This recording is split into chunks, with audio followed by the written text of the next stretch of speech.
Hello hi ನಮಸ್ಕಾರ friends, welcome back to my channel. ಇವತ್ತು ಒಂದು ಸೂಪರ್ ಆಗಿರ್ತಕ್ಕಂಥ ಹೆಲ್ದಿಯಾಗಿರ್ತಕ್ಕಂಥ ಹೀರೆಕಾಯಿ ಪಲ್ಯ ರೆಸಿಪಿ ಯಾವ ರೀತಿ ಮಾಡೋದಂತ ತೋರಿಸ್ಕೊಡ್ತಾ ಇದ್ದೀನಿ. ನೋಡ್ಕೊಂಬರೋಣ ಬನ್ನಿ. ಇಲ್ಲಿ ನಾನು ಅರ್ಧ ಕೆಜಿಯಷ್ಟು ಹೀರೆಕಾಯಿ ತೊಗೊಂಡಿದ್ದೀನಿ. ಮೊದಲಿಗೆ ಹೀರೆಕಾಯಿನ ಈ ಥರ ಮೇಲಿರ್ತಕ್ಕಂಥ ನಾರಿನ ಅಂಶವನ್ನು ತೆಗೆದುಕೊಳ್ಳೋಣ. ಇದನ್ನೆಲ್ಲ ಬಿಡಿಸ್ಕೊಂಡು ನಾವು ಹೀರೆಕಾಯಿ ಹಚ್ಬೇಕಾದ್ರೆ ಕೆಲವೊಂದು ಹೀರೆಕಾಯಲ್ಲಿ ಕಹಿ ಇರುತ್ತೆ, ಅದು ಚೆಕ್ ಮಾಡಿಬಿಟ್ಟು ಹಚ್ಕೊಳೋದು ಒಳ್ಳೆಯದು. ಈಗ ನಾನು ಎಲ್ಲ ಹೀರೆಕಾಯಿನ ಇದೇ ಸೈಜಿಗೆ ಕಟ್ ಮಾಡಿಟ್ಕೊಂಡಿದ್ದೀನಿ.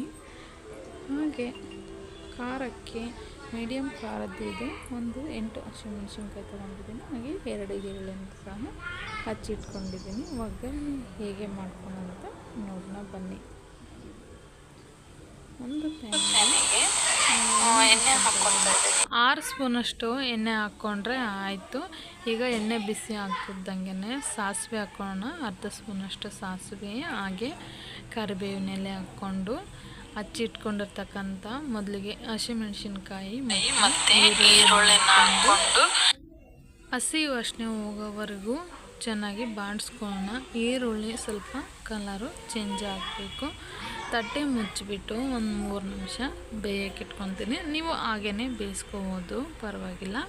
ತಟ್ಟೆ ಮುಚ್ಚಿದರೆ ಬೇಗ ಬೇಯುತ್ತಂತ ಮುಚ್ಕೊಂಡಿದ್ದೆ ನಾನು. ಈಗ ನೋಡಿ, ಈ ಥರ ಬೆಂದ ಮೇಲೆ ನಾವೀಗ ಇದಕ್ಕೆ ಸ್ವಲ್ಪ ಕೊತ್ತಂಬರಿ, ಹಾಗೆ ಸ್ವಲ್ಪ ಅರಿಶಿನ ಪೌಡರ್, ಅರ್ಧ ಸ್ಪೂನ್ ಅರಿಶಿನ ಪೌಡರು, 1 ಸ್ಪೂನಷ್ಟು ಉಪ್ಪು ಹಾಕ್ಕೊತಾ ಇದ್ದೀನಿ.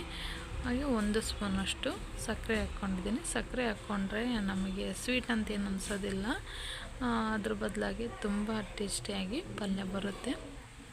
ಈಗ ಹಸಿ ವಾಸನೆ ಹೋಗೋವರೆಗೂ ಚೆನ್ನಾಗಿ ಫ್ರೈ ಮಾಡ್ಕೊಳ್ಳೋಣ.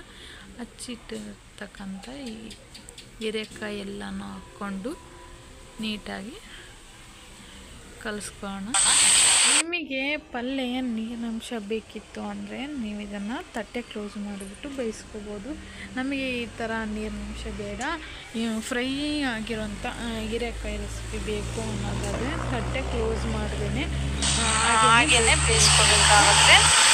ನೋಡಿ, 10 ನಿಮಿಷ ಆದಮೇಲೆ ತಟ್ಟೆ ತೆಗೆದುಬಿಟ್ಟು ನಾನು ಮತ್ತೆ ಒಂದು ಸ್ವಲ್ಪ ಕಲಿಸ್ಕೊಂಡು ತಟ್ಟೆನ ಕ್ಲೋಸ್ ಮಾಡಿಬಿಟ್ಟು ಇನ್ನೊಂದು 5 ನಿಮಿಷ ನೋಡಿ. ಈಗ ಪರ್ಫೆಕ್ಟಾಗಿರ್ತಕ್ಕಂಥ ಹೀರೆಕಾಯಿ ರೆಸಿಪಿ ರೆಡಿ ಆಯಿತು. ಇದನ್ನೀಗ ಕಲಿಸ್ಕೊಂಡು ಇದಕ್ಕೆ ನಾನೀಗ 1 ಸ್ಪೂನಷ್ಟು ಸೂರ್ಯಕಾಂತಿ ಪೌಡ್ರನ್ನ ಹಾಕ್ಕೊತಿದ್ದೀನಿ ಲಾಸ್ಟಿಗೆ. ಇದನ್ನು ಹಾಕಿದ್ಮೇಲೆ ಮತ್ತೆ ನೀವು ಬೇಯಿಸ್ಬೇಕನ್ನೋ ಅವಶ್ಯಕತೆಯೇ ಇಲ್ಲ. ಚೆನ್ನಾಗಿ ಕಲಿಸ್ಕೊಂಡ್ರೆ ನಿಮಗೆ ಸೂಪರಾಗಿ ಹೆಲ್ದಿಯಾಗಿರ್ತಕ್ಕಂಥ ಹೀರೆಕಾಯಿ ರೆಸಿಪಿ ರೆಡಿ ಆಯಿತು. ಓಕೆ ಫ್ರೆಂಡ್ಸ್, ನಿಮಗೆ ಇವತ್ತಿನ ರೆಸಿಪಿ ಹೇಗಂತು ಅಂತ ಕಮೆಂಟ್ ಮಾಡಿ. ನೀವು ಇದನ್ನು ಮನೆಯಲ್ಲಿ ಒಂದ್ಸಲ ಟ್ರೈ ಮಾಡಿ ಕಮೆಂಟ್ ಮಾಡ್ಬೋದು. ಈ ವಿಡಿಯೋ ಇಷ್ಟ ಆಗಿದ್ದಲ್ಲಿ ನೀವು ಲೈಕ್ ಮಾಡಿ, ನಮ್ಮ ಚಾನಲನ್ನು ಸಬ್ಸ್ಕ್ರೈಬ್ ಮಾಡಿ. ಮತ್ತೊಂದು ಹೊಸ ರುಚಿಯೊಂದಿಗೆ ನಾನು ನಿಮ್ಮನ್ನು ಭೇಟಿ ಆಗ್ತೀನಿ. Thank you.